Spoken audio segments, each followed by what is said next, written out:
నేటి నుంచి inter second year పరీక్షలు మొదలు కానున్నాయి. ఈ పరీక్షలు మార్చి 20వ తేదీ వరకు జరుగుతాయి. రాష్ట్ర వ్యాప్తంగా దాదాపు 9,96,971 మంది విద్యార్థులు ఇంటర్ పరీక్షలు రాస్తున్నారు.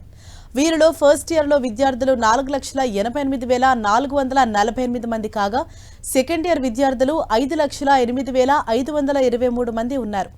ఇక గతంలో ఫెయిల్ అయిన విద్యార్థులు 67,735 మంది కూడా ఈసారి పరీక్షలకు హాజరవుతున్నారు. ఇంటర్ పరీక్షల కోసం 1,532 పరీక్షా కేంద్రాలను ఇంటర్ బోర్డు ఏర్పాటు చేసింది. ఇంటర్ పరీక్షల విధుల్లో 29,992 మంది ఇన్వెస్టిగేటర్లు, 72 మంది ఫ్లయింగ్ స్క్వాడ్, 124 మంది సిట్టింగ్ స్క్వాడ్లతో పాటు అబ్జర్వర్లు కూడా పాల్గొంటున్నారు. ఇక పరీక్షా కేంద్రాల వద్ద 100 మీటర్ల దూరంలో BNS 163 అమల్లో ఉంటుంది. సీసీ కెమెరాల నీడలో పోలీస్ బందోబస్తు మధ్య పకడ్బందీగా ఇంటర్ ఎగ్జామ్స్ జరుగుతున్నాయి. ఎక్కడ ఎలాంటి అవాంఛిత సంఘటనలు చోటు చేసుకోకుండా గట్టి నిఘా పెట్టినట్లు అధికారులు తెలిపారు.